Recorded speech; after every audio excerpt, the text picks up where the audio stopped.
ಯಾಜಕ ಕಾಂಡ ಅಧ್ಯಾಯ 24.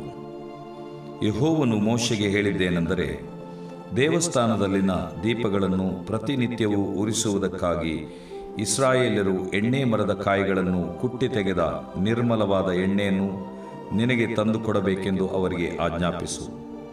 ದೇವದರ್ಶನದ ಗುಡಾರದಲ್ಲಿ ಆಜ್ಞಾಶಾಸನಗಳ ಮಂಜೂಷದ ಮುಂದಣ ತೆರೆಯ ಹೊರಗೆ ಆ ದೀಪಗಳು ಯೆಹೋವನ ಸನ್ನಿಧಿಯಲ್ಲಿ ಸಾಯಂಕಾಲದಿಂದ ಉದಯದವರೆಗೂ ಉರಿಯುತ್ತಿರುವಂತೆ ಆರೋನನು ಅವುಗಳನ್ನು ಸರಿಪಡಿಸಬೇಕು. ಇದು ನಿಮಗೂ ನಿಮ್ಮ ಸಂತತಿಯವರಿಗೂ ಶಾಶ್ವತ ನಿಯಮ. ಅವನು ಪ್ರತಿನಿತ್ಯವೂ ಯೆಹೋವನ ಸನ್ನಿಧಿಯಲ್ಲಿ ಹಣತೆಗಳನ್ನು ಆ ಚೊಕ್ಕ ಬಂಗಾರದ ದೀಪಸ್ತಂಭದ ಮೇಲೆ ಸರಿಯಾಗಿ ಇಡಬೇಕು. ಅದಲ್ಲದೆ ನೀನು ಗೋಧಿಯ ಹಿಟ್ಟಿನಿಂದ 12 ರೊಟ್ಟಿಗಳನ್ನು ಮಾಡಬೇಕು. ಪ್ರತಿಯೊಂದು ರೊಟ್ಟಿಯೂ 6 ಸೇರಿನದಾಗಿರಬೇಕು. ಅವುಗಳನ್ನು 6ರ ಮೇರೆಗೆ 2 ರಾಶಿಗಳಾಗಿ ಚೊಕ್ಕ ಬಂಗಾರದ ಮೇಜಿನ ಮೇಲೆ ಯೆಹೋವನ ಸನ್ನಿಧಿಯಲ್ಲಿ ಇಡಬೇಕು. ಒಂದೊಂದು ರಾಶಿಯ ಮೇಲೆ ಸ್ವಚ್ಛವಾದ ಧೂಪವನ್ನು ಇಡಬೇಕು. ಆ ರೊಟ್ಟಿಗಳ ನೈವೇದ್ಯವನ್ನು ಸೂಚಿಸುವುದಕ್ಕಾಗಿ ಆ ಧೂಪವೇ ಯೆಹೋವನಿಗೆ ಹೋಮ ಮಾಡಲ್ಪಡಬೇಕು. ಯಾಜಕನು ಯಾವಾಗಲೂ ಪ್ರತಿ ಸಬ್ಬತ್ ದಿನದಲ್ಲಿ ರೊಟ್ಟಿಗಳನ್ನು ತಂದು ಯೆಹೋವನ ಸನ್ನಿಧಿಯಲ್ಲಿ ಕ್ರಮಪಡಿಸಬೇಕು. ಶಾಶ್ವತವಾದ ನಿಬಂಧನೆಯ ಮೇರೆಗೆ ಅವುಗಳನ್ನು ಇಸ್ರಾಯೇಲ್ಯರಿಗೋಸ್ಕರ ಯೆಹೋವನಿಗೆ ಸಮರ್ಪಿಸಬೇಕು. ಅವು ಆರೋನನಿಗೂ ಅವನ ಸಂತತಿಯವರಿಗೂ ಸಲ್ಲಬೇಕು. ಮಹಾಪರಿಶುದ್ಧವಾದ ಅವುಗಳನ್ನು ದೇವಸ್ಥಾನದ ಪ್ರಾಕಾರದಲ್ಲಿಯೇ ತಿನ್ನಬೇಕು.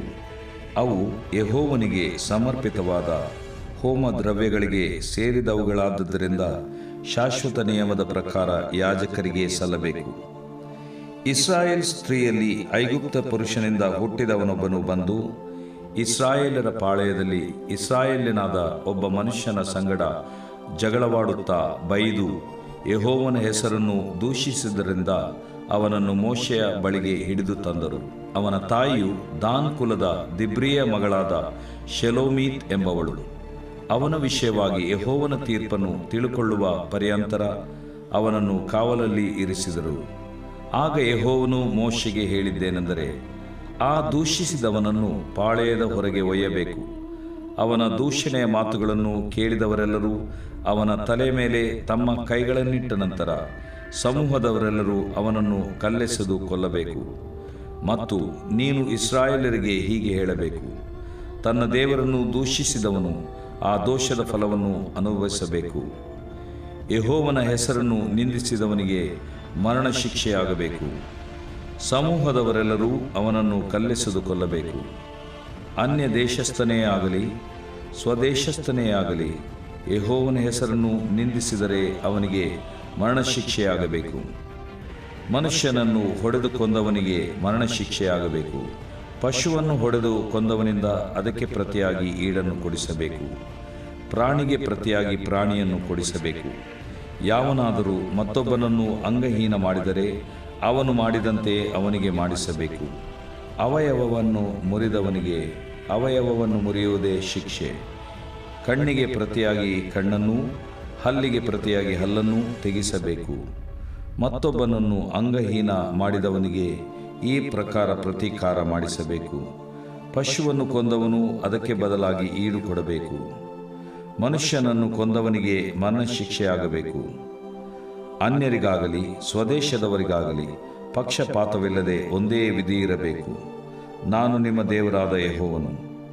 ಮೋಶೆ ಈ ಮಾತುಗಳನ್ನು ಇಸ್ರಾಯೇಲ್ಯರಿಗೆ ತಿಳಿಸಲಾಗಿ ಅವರು ದೂಷಿಸಿದವನಾದ ಆ ಮನುಷ್ಯನನ್ನು ಪಾಳೆಯದ ಹೊರಕ್ಕೆ ತೆಗೆದುಕೊಂಡು ಹೋಗಿ ಕಲ್ಲೆಸೆದು ಕೊಂದುಬಿಟ್ಟರು. ಯೆಹೋವನು ಮೋಶೆಗೆ ಆಜ್ಞಾಪಿಸಿದಂತೆಯೇ ಇಸ್ರಾಯೇಲ್ಯರು ಮಾಡಿದರು. ದೇವರು ಪ್ರೀತಿಸುವ ಪ್ರಿಯ ಬಿಗ್ ಜೆ ಟಿವಿ ವೀಕ್ಷಕರಿಗೆ ನಮ್ಮ ಕರ್ತನಾದ ಯೇಸು ಕ್ರಿಸ್ತನ ಹೆಸರಿನಲ್ಲಿ ನಿಮಗೆ ಪ್ರೀತಿಯ ಸ್ವಾಗತ ಬಯಸುತ್ತೇವೆ. ಬನ್ನಿರಿ, ಇಂದು ನಾವು ದೇವರ ವಾಕ್ಯವನ್ನು ಅಧ್ಯಯನ ಮಾಡಿಕೊಳ್ಳೋಣ. ಅನೇಕ ಅಧ್ಯಯನಗಳಿದೆ. ಕಂಪ್ಯೂಟರ್ ಇದೆ, ಮ್ಯಾಥ್ಸ್ ಇದೆ, ಗಣಿತ ಇದೆ, ಔಷಧೀಯ ಕ್ಷೇತ್ರದಲ್ಲಿ, ತಾಂತ್ರಿಕ ಕ್ಷೇತ್ರದಲ್ಲಿ ಅನೇಕ ರೀತಿಯಲ್ಲಿ ವಿದ್ಯಾರ್ಥಿಗಳು ಪ್ರತಿಷ್ಠಿತರಾಗಿ ಶಿಸ್ತಿನಿಂದ ಅಧ್ಯಯನ ಮಾಡಿಕೊಳ್ತಾರೆ. ಅದೇ ರೀತಿಯಾಗಿ ಇನ್ನು ಅದಕ್ಕಿಂತಲೂ ಹೆಚ್ಚಾಗಿ ದೇವರ ವಾಕ್ಯವನ್ನು ನಾವು ಅಧ್ಯಯನ ಮಾಡಬೇಕು.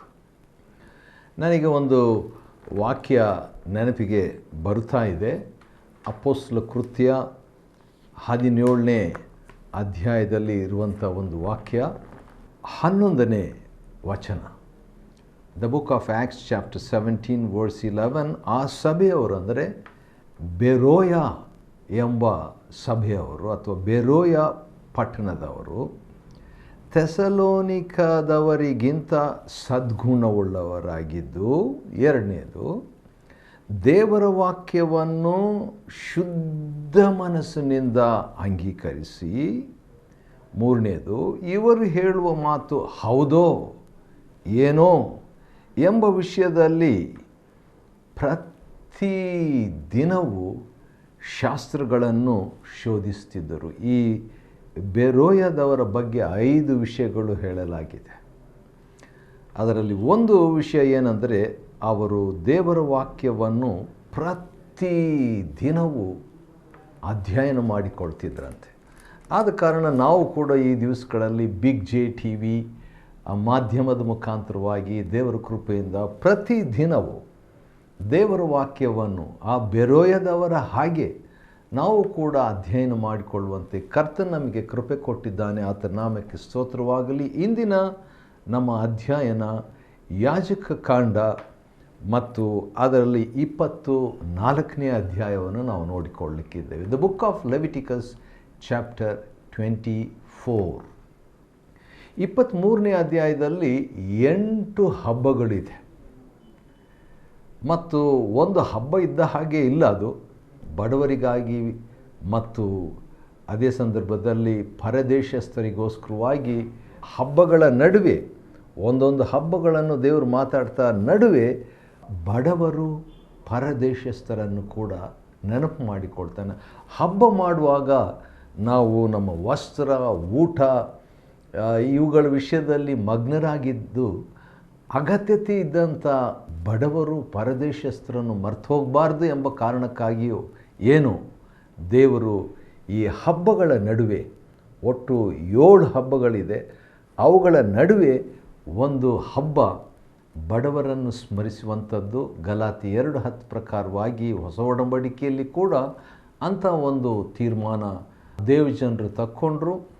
ಅದು ಕೂಡ ಹಬ್ಬ ಅಂತ ತಕ್ಕೊಂಡು ಬಡವರನ್ನು ನೋಡಿಕೊಳ್ಳೋದು ಅವಶ್ಯಕತೆ ಇದ್ದಂಥವರಲ್ಲಿ ಅವರನ್ನು ಕೂಡ ನೋಡಿಕೊಳ್ಳುವಂಥದ್ದು ಒಂದು ಹಬ್ಬವೇ.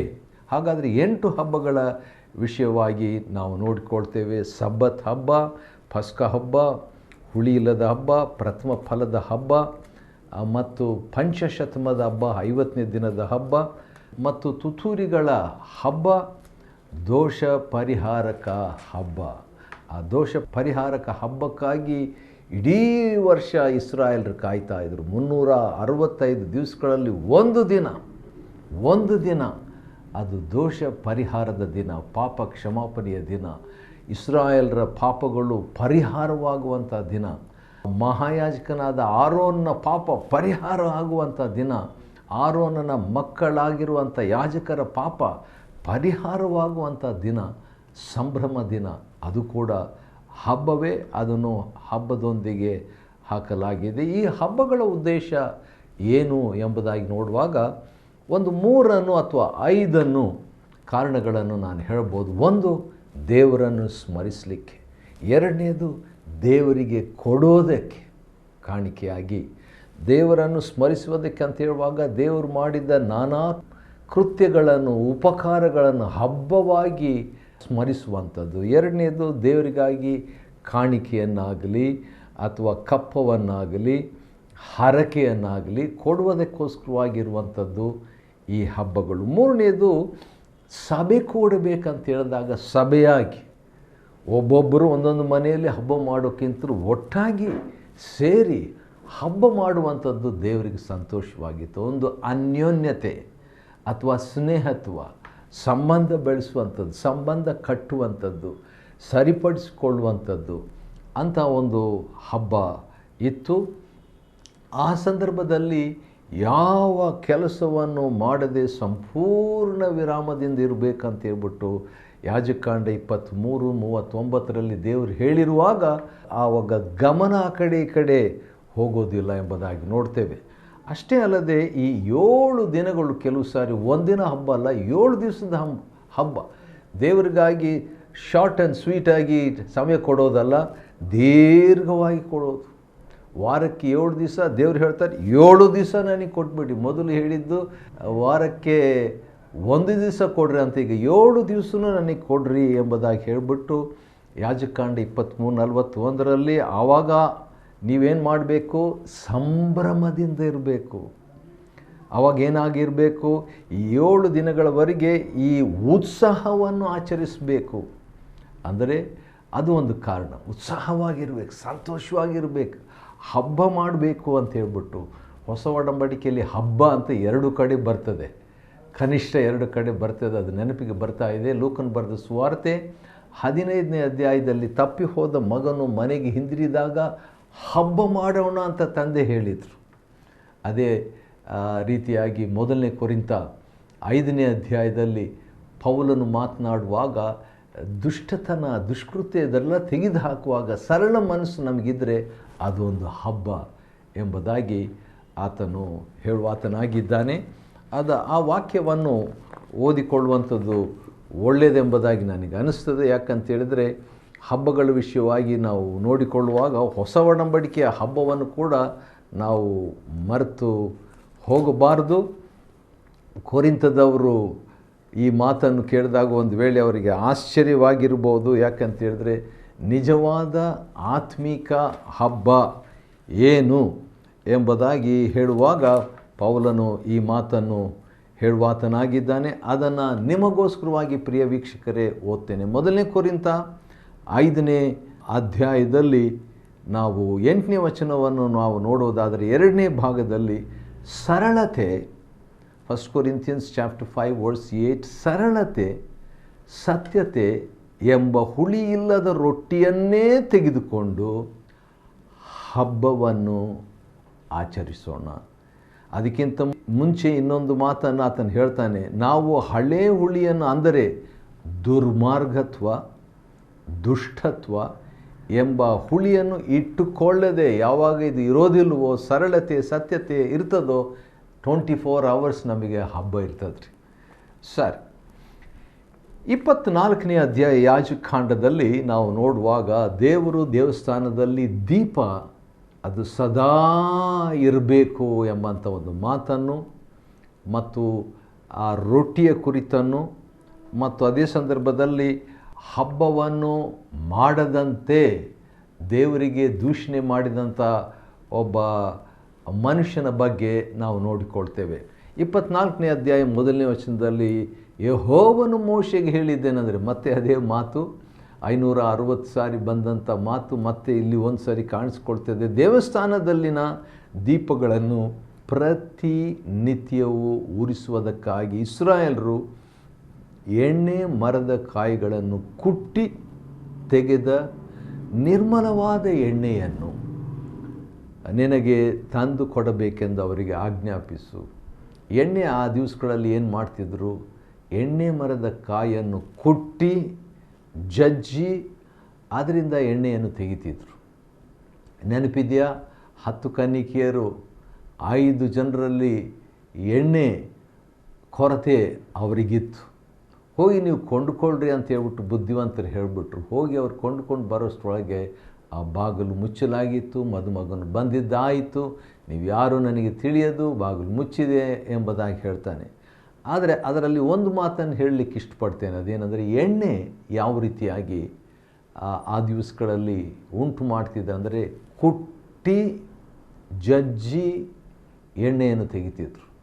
ನಮ್ಮ ಜೀವನದಲ್ಲಿ ಅನೇಕ ಸ್ವಾರ್ಥವನ್ನು ನಾವು ಒಂದು ವೇಳೆ ಎಣ್ಣೆ ಮರದ ಕಾಯಿಗೆ ಹೋಲಿಕೆ ಮಾಡೋದಾದರೆ, ಸ್ವಾರ್ಥ ಎಂಬ ಎಣ್ಣೆ ಮರದ ಕಾಯಿಯನ್ನು ಜಜ್ಜಿದಾಗ ಮಾತ್ರ ಯೇಸು ಕ್ರಿಸ್ತನೆಂಬ ಅಭಿಷೇಕದ ಜೀವನವು ಎಂಬ ಎಣ್ಣೆ ಬರುವಂಥದ್ದಾಗಿದೆ ಎಂಬುದನ್ನು ಸೂಚಿಸ ಬಯಸ್ತೇನೆ. ಸರಿ, ಎಣ್ಣೆ ಬಗ್ಗೆ ಅದಾದ ನಂತರ 5ನೇ ವಚನದಲ್ಲಿ, ಯಾಜಕಾಂಡ 24 5ನೇ ವಚನದಲ್ಲಿ, ಅದಲ್ಲದೆ ನೀನು ಗೋಧಿಯ ಹಿಟ್ಟಿನಿಂದ 12 ರೊಟ್ಟಿಗಳನ್ನು ಮಾಡಬೇಕು. ಇದು ಪ್ರತ್ಯೇಕಿಸಲ್ಪಟ್ಟಂಥ ರೊಟ್ಟಿಯ ಬಗ್ಗೆ ಕೂಡ ದೇವರು ಹೇಳ್ತಾನೆ. ಪ್ರತಿಯೊಂದು ರೊಟ್ಟಿಯು 6 ಸೇರಿನದಾಗಿರಬೇಕು. ಅವುಗಳನ್ನು 6ರ ಮೇರೆಗೆ 2 ರಾಶಿಗಳಾಗಿ ಚೊಕ್ಕ ಬಂಗಾರದ ಮೇಜಿನ ಮೇಲೆ ಯೆಹೋವನ ಸನ್ನಿಧಿಯಲ್ಲಿ ಇಡಬೇಕು. ಸನ್ನಿಧಿ ರೊಟ್ಟಿಯ ಬಗ್ಗೆ, ಸನ್ನಿಧಿ ದೀಪದ ಬಗ್ಗೆ. ದೀಪ ರೊಟ್ಟಿ, ರೊಟ್ಟಿ ದೀಪ. ದೀಪ ಎಂಬ ಪವಿತ್ರಾತ್ಮನ ಸಹಾಯ, ರೊಟ್ಟಿ ಎಂಬ ದೇವರ ವಾಕ್ಯದ ಸಹಾಯ, ಇವೆರಡರಿಂದ ಮನುಷ್ಯನು ಆತ್ಮಿಕವಾಗಿ ಬಾಳುವುದಕ್ಕೆ ಆಸ್ಪದ. ಈ 2 ಮೂಲಕವಾಗಿ ಬರುವಂಥ ಆಶೀರ್ವಾದಗಳೇ ಎಲ್ಲ ಕ್ಷೇತ್ರಗಳಲ್ಲಿಯೂ ಹರಡುವಂಥ ಆಶೀರ್ವಾದಗಳು. ಅದು ವಿದ್ಯಾಭ್ಯಾಸವೇ ಇರ್ಬೋದು, ವೈಯಕ್ತಿಕ ಜೀವನವೇ ಆಗಿರ್ಬೋದು, ಅದು ಕೌಟುಂಬಿಕ ಜೀವನವೇ ಆಗಿರ್ಬೋದು, ಕೆಲಸದ ಕ್ಷೇತ್ರವೇ ಆಗಿರ್ಬೋದು, ಅದು ಸೇವೆಯ ಸಭಾ ಸೇವೆಯ ಒಂದು ಕ್ಷೇತ್ರವೇ ಆಗಿರ್ಬೋದು. ಜೀವನದಲ್ಲಿ ಏನೇ ಇದ್ದರೂ, ಶತಾನಂದ ಅವರು ಹೇಳಿದಂಥ ಒಂದು ಮಾತು ನನಗೆ ಬರ್ತಿದೆ. ಚಿಂತಾಮಣಿಗೆ ಒಂದು ಸಾರಿ ಹೋಗಿದ್ದಾಗ ಟೇಪ್ ರಿಕಾರ್ಡ್ ತಗೊಂಡು ನಾನು ಹೋಗಿ, ಅಯ್ಯ ಏನಾದರೂ ನೀವು ಮಾತನಾಡೋದಿದ್ರೆ ಮಾತನಾಡ್ರಿ ಅಂತ ಹೇಳ್ಬಿಟ್ಟು ರಿಕಾರ್ಡ್ ಮಾಡ್ಕೊಳ್ತಾ ಇದ್ದಾಗ, wherever you go be a blessing ಎಂಬಂಥ ಮಾತನ್ನು ಅವ್ರು ಹೇಳಿ ಸಂದೇಶ 45 ನಿಮಿಷ ಮಾತಾಡಿದರು. ಹೌದು, ಎಲ್ಲೆಲ್ಲಿ ಹೋದರೂ ನಾವುಗಳು ಆಶೀರ್ವಾದವಾಗಿರಬೇಕಾದ್ರೆ ಅಭಿಷೇಕ, ಪವಿತ್ರಾತ್ಮನ ಅಭಿಷೇಕ, ಪವಿತ್ರಾತ್ಮನ ಕೊಡುವ ವಾಕ್ಯ, ಎಣ್ಣೆ, ದೀಪ ಸದಾ ಉರಿಯುತ್ತಿರಬೇಕು. ವಾಕ್ಯ ಸದಾ ದೇವರ ಸನ್ನಿಧಾನದಲ್ಲಿರುವಂಥ ರೊಟ್ಟಿಯಾಗಿರಬೇಕು. ಇದು ಎಂಥ ಒಂದು ನಿಬಂಧನೆ ಎಂಬುದಾಗಿ ನಾವು ಯೋಚಿಸುವಾಗ 8ನೇ ವಚನದಲ್ಲಿ, ಯಾಜಕನು ಯಾವಾಗಲೂ ಪ್ರತಿ ಸಬ್ಬತ್ ದಿನದಲ್ಲಿ ರೊಟ್ಟಿಗಳನ್ನು ತಂದು ಯೆಹೋವನ ಸನ್ನಿಧಿಯಲ್ಲಿ ಕ್ರಮಪಡಿಸಬೇಕು. ಶಾಶ್ವತವಾದ ನಿಬಂಧನೆಯ ಮೇರೆಗೆ ಅವುಗಳನ್ನು ಇಸ್ರಾಯೇಲರಿಗೋಸ್ಕರ ಯೆಹೋವನಿಗೆ ಸಮರ್ಪಿಸಬೇಕು. ಅನಂತರ ಮಕ್ಕಳಿಗೆ ಕೊಡುವಂಥದ್ದು, ಪ್ರಜೆಗಳಿಗೆ ಕೊಡುವಂಥದ್ದು. ದೇವರ ಸೇವಕರು ದೇವರ ಆತ್ಮನಿಂದ ತಮ್ಮ ವೈಯಕ್ತಿಕ ಜೀವನದಲ್ಲಿ ಬೆಂಕಿಯನ್ನು ಉರಿಸಿ ಅದು ಕುಂದದೆ ನಂದದೆ ಆ ಪವಿತ್ರಾತ್ಮನ ಅಭಿಷೇಕವನ್ನು ವೈಯಕ್ತಿಕ ಜೀವನದಲ್ಲಿ ನಾವುಗಳು ಕಾಪಾಡಿಕೊಂಡು ದೇವರ ವಾಕ್ಯವೆಂಬ ರೊಟ್ಟಿಯನ್ನು ತಕ್ಕೊಂಡು ದೇವಜನರೆಂಬ ಇಸ್ರಾಯೇಲರಿಗೆ ಕೊಡುವಾಗ ದೇವರಿಗೂ ಸಂತೋಷ, ಆಶೀರ್ವಾದ ಎಂಬುದಾಗಿ. ಸರಿ, ಹೀಗಿರುವಾಗ ಒಂದು ಘಟನೆ ಆಗಿದ್ದನ್ನು ಭಕ್ತನಾದ ಮೋಶೆ ಇಲ್ಲಿ 24ನೇ ಅಧ್ಯಾಯ ಯಾಜಕಕಾಂಡದಲ್ಲಿ ದಾಖಲಿಸಿದ್ದಾನೆ. ಅದನ್ನು ನಾವು ನೋಡಿಕೊಳ್ಳೋಣ. 10ನೇ ವಚನದಿಂದ ಇರುವಂಥ ಒಂದು ವಾಕ್ಯ ಭಾಗ. ಅಂದರೆ ಒಬ್ಬ ಇಸ್ರಾಯೇಲ್ ಸ್ತ್ರೀಯಲ್ಲಿ ಐಗುಪ್ತ ಪುರುಷನಿಂದ ಹುಟ್ಟಿದವನೊಬ್ಬನು ಬಂದು, ಒಂದು ಊರಿನಲ್ಲಿ ಒಬ್ಬ ತಂದೆ ತಾಯಿ ಇದ್ದರು. ಆ ತಂದೆ ತಾಯಿ ಬಂದು ಇಸ್ರಾಯೇಲ್ ಹಿನ್ನೆಲೆ, ತಂದೆ ಬಂದು ಐಗುಪ್ತ ಪುರುಷನು. ಅವರಿಗೆ ಹುಟ್ಟಿದಂಥ ಒಬ್ಬ ಮಗನು ಬಂದು ಇಸ್ರಾಯೇಲರ ಪಾಳ್ಯದಲ್ಲಿ ಇಸ್ರಾಯೇಲ್ಯನಾದ ಒಬ್ಬ ಮನುಷ್ಯನ ಸಂಗಡ ಜಗಳವಾಡ್ತಾ ಇತ್ತು. ಇದು ಸಾಮಾನ್ಯ. ಜಗಳವಾಡ್ತಾ ಇರುವಂಥದ್ದು ಸಾಮಾನ್ಯ, ಬೈಯುವಂಥದ್ದು ಕೂಡ ಸಾಮಾನ್ಯ. ಆದರೆ ಒಂದು ಸಮಸ್ಯೆ. 10ನೇ ವಚನದಲ್ಲಿ ಬೈದು 11ನೇ ವಚನ, ಯೆಹೋವನ ಹೆಸರನ್ನು ದೂಷಿಸ್ತಾನೆ. ಒಂದು ವೇಳೆ ಈ 2 ಕಲಾಚಾರದಿಂದ ಬಂದಂಥ ಇಸ್ರಾಯೇಲ್ ಕಲಾಚಾರ, ಐಗುಪ್ತದ ಕಲಾಚಾರ, 2 ಕಲಾಚಾರ ಕಾನ್ಫ್ಲಿಕ್ಟ್ನಾಗಿ ಇದ್ದಂಥ ಒಂದು ಕುಟುಂಬದಲ್ಲಿ ಮಗನು ದೇವರ ಜ್ಞಾನದಲ್ಲಿ ಬೆಳೆಯಲಿಕ್ಕೆ ಆಗಲಿಲ್ಲ. ಆದ ಕಾರಣ ಒಂದು ದಿವಸ ದೇವರನ್ನು ಬೈದೇ ಬಿಟ್ಟ, ಯೆಹೋವನನ್ನೇ ಬೈದೇ ಬಿಟ್ಟ. ದೂಷಿಸಿದ್ರಿಂದ ಅವನನ್ನು ಮೋಶೆಯ ಬಳಿಗೆ ಹಿಡಿದು ತಂದರು. ಅವನ ತಾಯಿ ದಾನ್ ಕುಲದ ದಿಬ್ರಿಯ ಮಗಳು. ದಿಬ್ರಿ ಅಂತ ಹೇಳಿದ್ರೆ ಮಾತುಗಳು ಅಂತ ಹೇಳಿಬಿಟ್ಟು, ಮಾತು ಅಂತ ಹೇಳಿದ್ರೆ ದೇವರ ಮಾತು ಕೂಡ ಆಗುತ್ತೆ. ದಿಬ್ರಿ ದೇವರ ಮಾತು. ದಿಬ್ರಿಯ ಮಗಳಾದ ಶೆಲೋಮೀತ್ ಎಂಬುದು ಆಕೆ ಹೆಸರು. ಶೆಲೋಮೀತ್ ಅಂದರೆ ಸಮಾಧಾನವಾದವಳು, ಸಮಾಧಾನಕರವಾದವಳು. ಅವಳು ಸಮಾಧಾನವಾದವಳಾಗಿದ್ಲು, ಆದರೆ ಮಗ ಸಮಾಧಾನವಾಗಿರಲಿಲ್ಲ. ಜಗಳ ಮಾಡಿ ಬೈದನು, ದೇವದೂಷಣೆಯನ್ನು ಮಾಡಿದನು. ಇಂಥ ಒಂದು ಸನ್ನಿವೇಶದಲ್ಲಿ ದೇವರು ಏನು ಹೇಳ್ತಾನೆ ಅಂತ ಹೇಳ್ಬಿಟ್ಟು ಅವನನ್ನು ಕಾವಲಿರಿಸಿದರು. ದೇವರು ಹೇಳಿದ್ದು ಅಂಥವನನ್ನು ಕಲ್ಲೆಸೆದು ಕೊಲ್ಲಬೇಕು ಎಂಬುದಾಗಿ ಯಾಜಕಕಾಂಡ 24ನೇ ಅಧ್ಯಾಯದ 14ನೇ ವಚನದಲ್ಲಿ ದೇವರು ಯೆಹೋವನು ಮೋಶೆಗೆ ಹೇಳ್ತಾರೆ. ಆ ದೂಷಿಸಿದವನನ್ನು ಪಾಳೆಯದ ಹೊರಗೆ ಒಯ್ಯಬೇಕು. ಅವನ ದೂಷಣೆಯ ಮಾತುಗಳನ್ನು ಕೇಳಿದವರೆಲ್ಲರೂ ಅವನ ತಲೆಯ ಮೇಲೆ ತಮ್ಮ ಕೈಗಳನ್ನಿಟ್ಟ ನಂತರ ಸಮೂಹದವರೆಲ್ಲರೂ ಅವನನ್ನು ಕಲ್ಲೆಸೆದು ಕೊಲ್ಲಬೇಕಂತ ಹೇಳಿದಾಗ ಅದೇ ರೀತಿಯಾಗಿ ಅವನನ್ನು ಕಲ್ಲೆಸೆದು ಕೊಂದರು. ಅದಕ್ಕಿಂತ ಮುಂಚೆ ಏನಾಯ್ತು ಅಂತ ಹೇಳಿದ್ರೆ, ಮೋಶೆ ಕೆಲವು ಮಾತನ್ನು ಹೇಳುವಾತನಾಗಿದ್ದಾನೆ. ಆ ಮಾತು ಅವನು ಕೂಡ ಕೇಳಿಸ್ಕೊಂಡು ಆನಂತರ ಕೊಲ್ಲಲ್ಪಡ್ತಾನೆ. ಅವನು ಕೇಳಿಸ್ಕೊಂಡಂಥ ಮಾತು ಏನಂತ ಹೇಳಿದ್ರೆ, ಮನುಷ್ಯನನ್ನು ಹೊಡೆದು ಕೊಂದವನಿಗೆ ಮರಣ ಶಿಕ್ಷೆ ಆಗಬೇಕು.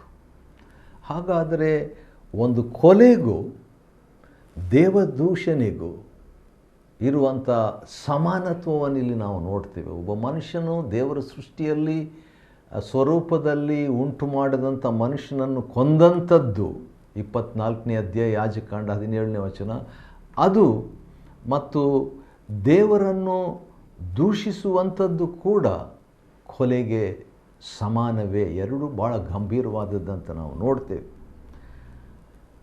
ಮತ್ತು ಪಶುವನ್ನು ಹೊಡೆದು ಕೊಂದವನಿಂದ ಅದಕ್ಕೆ ಪ್ರತಿಯಾಗಿ ಈಡು ಕೊಡಿಸಬೇಕು. ಪ್ರಾಣಿಗೆ ಪ್ರತಿಯಾಗಿ ಪ್ರಾಣಿ.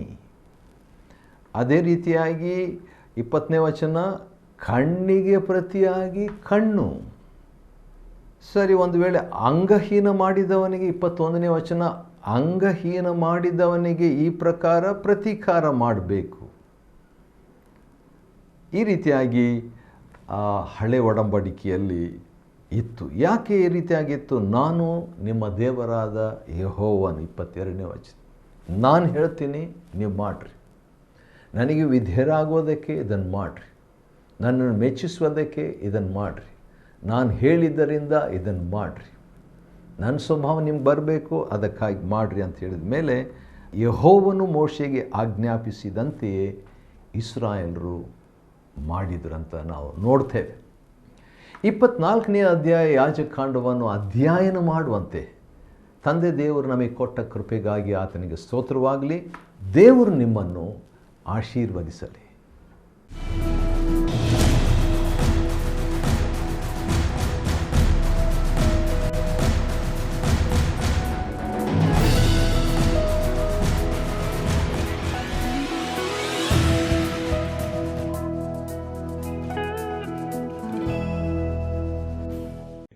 Chapter 24.